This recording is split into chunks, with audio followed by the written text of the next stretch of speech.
Good morning dear students और मेरे प्यारे साथियों, आपको राजेश कल्याणा की ओर से गुड मॉर्निंग, सत श्री अकाल। तो हम आज शुरू करने जा रहे हैं बहुत ही महत्वपूर्ण टॉपिक जिसका नाम है रेनाइंस, जिसको इंग्लिश में एनाइंस कहते हैं। और प्यारे विद्यार्थियों, आज हमारा पार्ट 22 रहेगा।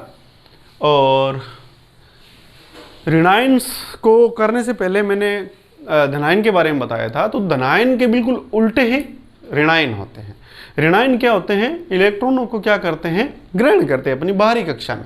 ये देखो, ये मान लो क्लोरीन है। क्लोरीन का इलेक्ट्रॉनिक विन्यास हमने लिख रखा है 1s2 2s2 2p6 3s2 3p5। तो इसके बाहरी कक्षा में कितने इलेक्ट्रॉन है? तीसरी बाहरी कक्षा होगी, तो इसमें कितने इलेक्ट्रॉन है? 2 और 5 7, यानी कि तीसरी कक्षा में इलेक्ट्रॉन है 7 इसके। और दूसरी कक्षा में इलेक्ट्रॉन कितने? 8। और पहली कक्षा में इलेक्ट्रॉन कितने प्यारे बच्चों? 2 इलेक्ट्रॉन है। तो इसका जो बाहरी कक्ष है बेटा, ये इसको हमने संयोजी कक्ष बनाया। हमने इसकी परमाणुवीय संरचना बनाई। ये प्रोटॉन और न्यूट्रॉन नाभिक के अंदर है। और इसकी जो पहली कक्षा है इसमें 2 इलेक्ट्रॉन है, और दूसरी कक्षा है इसमें 8 इलेक्ट्रॉन है, और तीसरी जो कक्षा है उसमें कितने इलेक्ट्रॉन है? 7 इलेक्ट्रॉन है। तो देखिए कि जो पहली कक्षा, इसमें 1 इलेक्ट्रॉन जैसे जोड़ा, ठीक है, 1 इलेक्ट्रॉन जोड़ते ही वो क्या हो जाएगा? इसका आकार क्या हो जाएगा बेटा? थोड़ा बड़ा हो जाएगा। क्यों? क्योंकि इलेक्ट्रॉन के बीच में क्या होता है बेटा? आकर्षण बल होता है। यहाँ पे तो 7 इलेक्ट्रॉनों का आकर्षण बल लग रहा है, लेकिन यहाँ पे कितने इलेक्ट्रॉनों का लग रहा है? 8 इलेक्ट्रॉनों का। तो ये एक दूसरे को जैसे ही रिपल करते हैं, प्रतिकर्षित करते हैं, तो इनका आकार क्या हो जाता है? बढ़ जाता है।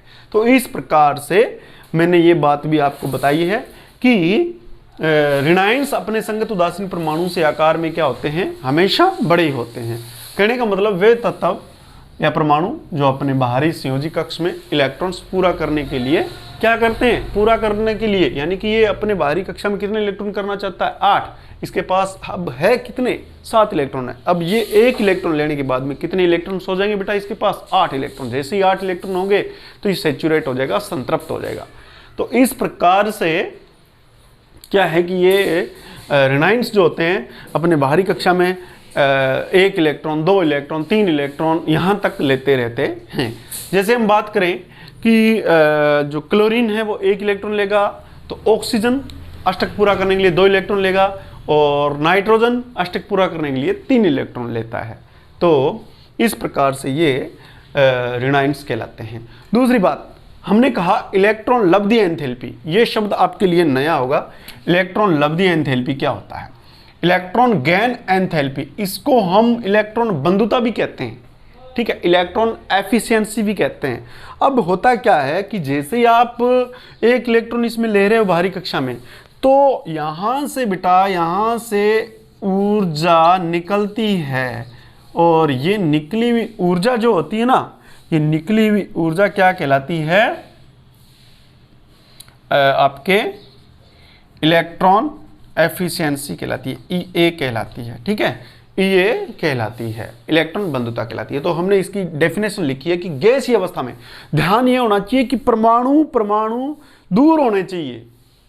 गैसीय अवस्था वो ही होगी। गैसीय अवस्था कौन सी होती है? जब कोई भी पदार्थ के जो कण है वो दूर दूर हो, और जो पदार्थ के कण बिल्कुल पास पास में हो गए तो वो सॉलिड अवस्था होगी। अगर बीच की अवस्था होगी तो वो द्रव अवस्था होगी। तो गैसीय अवस्था के किसी तत्व के उदासीन परमाणु द्वारा 1 इलेक्ट्रॉन ग्रहण करने पर मुक्त हुई ऊर्जा इलेक्ट्रॉन लब्धि एंथैल्पी या इलेक्ट्रॉन बंधुता कहलाती है। इलेक्ट्रॉन बंधुता कहलाती है। और सबसे ज्यादा आवर्त सारणी में जो इलेक्ट्रॉन बंधुता होती है, वो प्रिय विद्यार्थियों याद रखना, जीके का क्वेश्चन भी पूछा जाता है, वो क्लोरीन की ही होती है। सबसे ज्यादा इलेक्ट्रॉन बंधुता किसकी होती है? क्लोरीन की होती है। तो ये ध्यान रखना।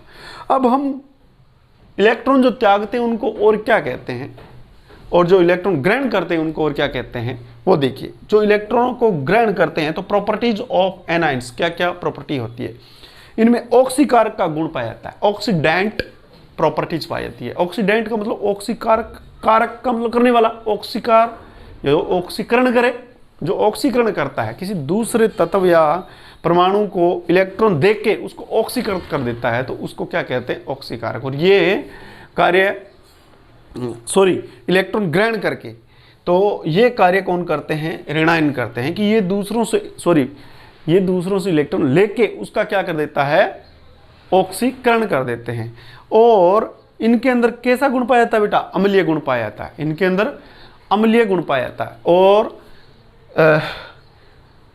इनके आइड प्रत्यय लगता है, यानी कि जैसे एग्जाम्पल के तौर पे मैं लिखूं NaCl, तो ये Cl नेगेटिव है और ये Na पॉजिटिव है, तो ये क्लोराइड आइड प्रत्यय लग गया, ठीक है।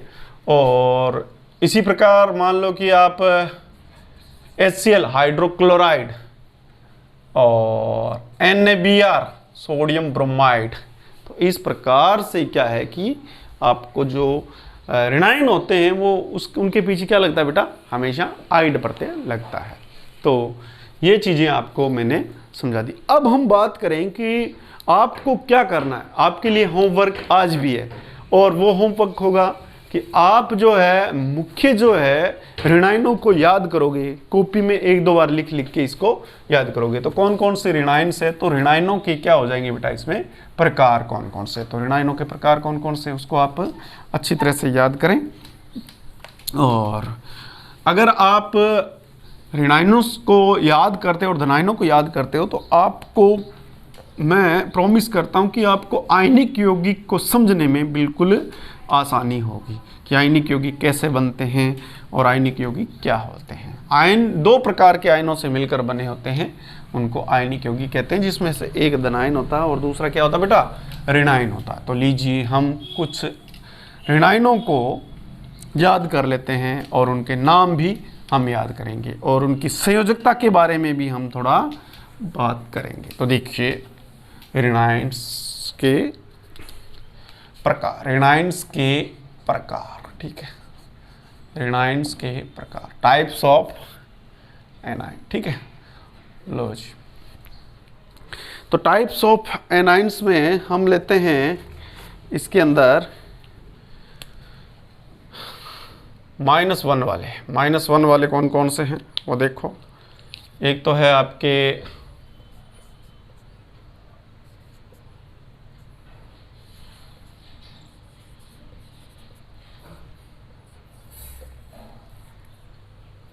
ठीक है, ये माइनस वाले hydride, fluoride, chloride, bromide, iodide, ये इनके नाम हैं।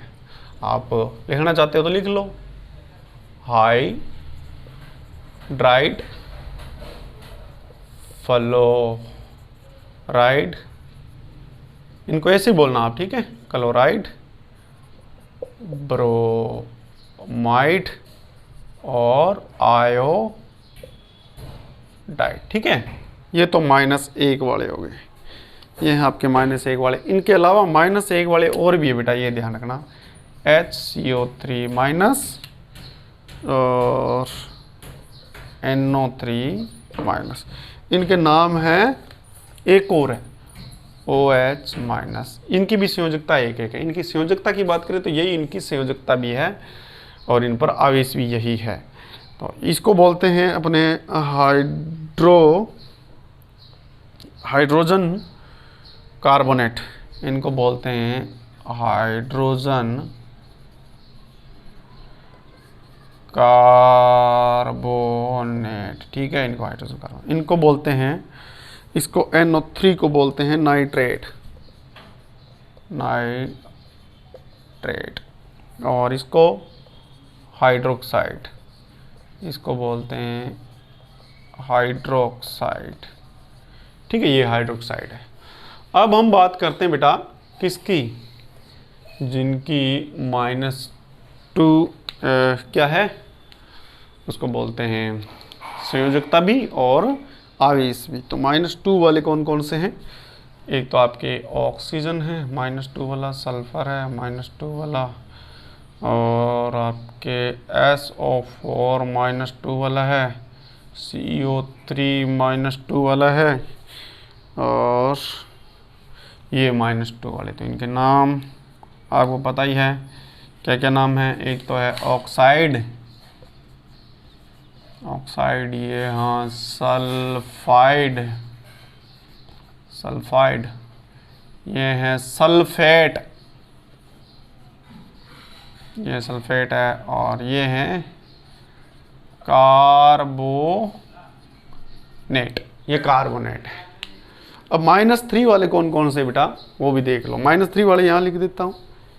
तो -3 वाले कौन कौन से हैं, एक तो बेटा -3 वाले कौन से हैं, इनको अलग कर लेता हूँ। इनकी संयोजकता भी बेटा इतनी ही है, ये ध्यान रखना, ये इनकी संयोजकता ही है। इन पे धनायन 2 जुड़ेंगे, इस पे 2 2 2, इन पे 1 1 धनायन जुड़ेगा आगे की ओर, इन पे धनायन 3 3 जुड़ेंगे। तो सॉरी, यहाँ पे लिख देता हूँ मैं N-3 और एक है आपके PO4-3, तो इसको बोलते हैं नाइट्राइड, नाइट्राइड, और इसको बोलते हैं आपके फॉस्फेट, फॉस्फेट, फॉस्फेट, ये फॉस्फेट हो गया। तो इस प्रकार के ये क्या है बेटा रेनाइंस होते हैं, और रेनाइंस जो होते हैं वो धनायन के साथ में जुड़ के आयनिक यौगिक बनाते हैं। तो हम कल कुछ यौगिकों की फॉर्मेशंस के बारे में चर्चा करेंगे कि यौगिक किस प्रकार के बनाए जाते हैं, आयनिक यौगिक किस प्रकार के बनाए जाते हैं, और कुछ आयनिक यौगिक अगर आप बनाओगे तो आपकी ये बहुत काम आएंगे। ठीक है, तो प्रिय विद्यार्थियों, अब मैं चाहूँगा आपसे इजाज़त, तो दीजिए इजाज़त, मिलते हैं कल नेक्स्ट टॉपिक के साथ में, पार्ट नंबर 23 के साथ में। और हमारा जो कल का जो टॉपिक रहेगा वो बेटा रहेगा कि यौगिकों के प्रकार और उनकी संयोजकता के बारे में भी हम बात करेंगे। तो आयनिक यौगिक किस प्रकार के होते हैं, तो जानने के लिए आपको इंतज़ार करना पड़ेगा। तब तक के लिए दीजिए मेरे को इजाज़त।